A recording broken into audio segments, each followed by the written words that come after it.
Bonjour, je vous retrouve aujourd'hui pour la présentation de ce chausse-pied. Alors, un long chausse-pied qui est en bois dur, très solide. En fait, il s'agit d'un bois qu'on appelle le palissandre, c'est un bois exotique. En tout cas, ça regroupe différentes essences de bois qu'on va trouver dans certains pays qui se trouvent plutôt vers les tropiques, comme le Madagascar, l'Inde, le Brésil, en Amérique, etc. Et donc, la particularité du palissandre, c'est d'être un bois très dense, très dur et qui résiste très bien à l'humidité.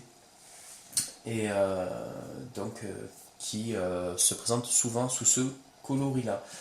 Alors, moi je connais bien ce bois-là parce qu'en fait, comme je joue de la guitare et j'ai eu plusieurs guitares, dont le manche, la touche, si on préfère, était en palissandre. Donc c'est un bois bien connu aussi, des gratteux, qui pratique la guitare électrique, ou encore on le trouve aussi sur des guitares, sur des modèles de guitare folk ou classique. D'ailleurs, ça me fait penser également, quand on regarde l'extrémité, le manche de ce chausse-pied, on a des petites ornementations, c'est vraiment pour la déco, hein, mais ça rappelle un peu ce qu'on retrouve sur l'image de la guitare pour se situer sur les touches. Voilà.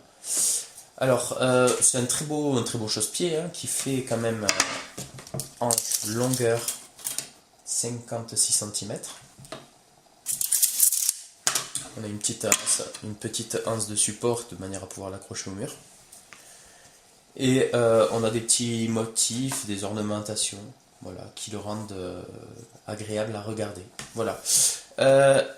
Au niveau de sa forme, alors il s'agit d'une forme de bâton qui, à l'extrémité, va être plus élancé, plus fin, avec une forme arrondie. Je ne sais pas si vous pouvez bien voir sur la vidéo, mais une forme arrondie et légèrement incurvée, de manière à pouvoir passer le talon sans se faire mal.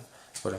Le but en fait de ce type de produit, ça va être d'aider à enfiler une chaussure et d'éviter de déformer l'arrière de la chaussure. Voilà, parce que quand on est pressé, on peut des fois rentrer le talon, surtout quand on est feignant comme moi et qu'on ne défait pas forcément les lacets avant de mettre les chaussures, on peut abîmer à force l'arrière de la chaussure. Avec ce type de produit, on va pouvoir optimiser la durée de vie de ces chaussures. Voilà, bon, je vais vous montrer assez succinctement ce que ça donne en condition.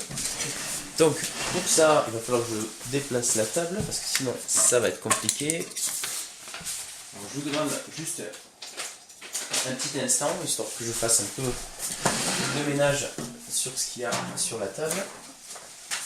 Et voilà, je la déplace. Et voilà, vous pouvez voir deux paires de chaussures. Je vais faire un zoom dessus d'ailleurs. Et on va faire en sorte que ça soit assez clair. Voilà, comme ça. Donc, quand je veux enfiler une chaussure en utilisant ce chausse-pied, tout simplement, bon, je peux commencer par lever la semelle, passer le pied. Alors je ne sais pas si vous y voyez, comme j'ai un bas de survêtement, passer la semelle, passer le pied, pardon, et après je vais glisser le chausse-pied à l'arrière, au niveau du talon, pour écarter l'arrière de la chaussure et glisser mon talon facilement. Voilà, tout simplement. Et ça évite d'abîmer cette partie-là de la chaussure, à force de l'enfiler, de la retirer, sans faire attention. Parce que ce qu'on peut faire hein, quand on enfile une chaussure un peu rapidement, sans chausse-pied, ben on peut faire ça. Voilà, on appuie là et on écrase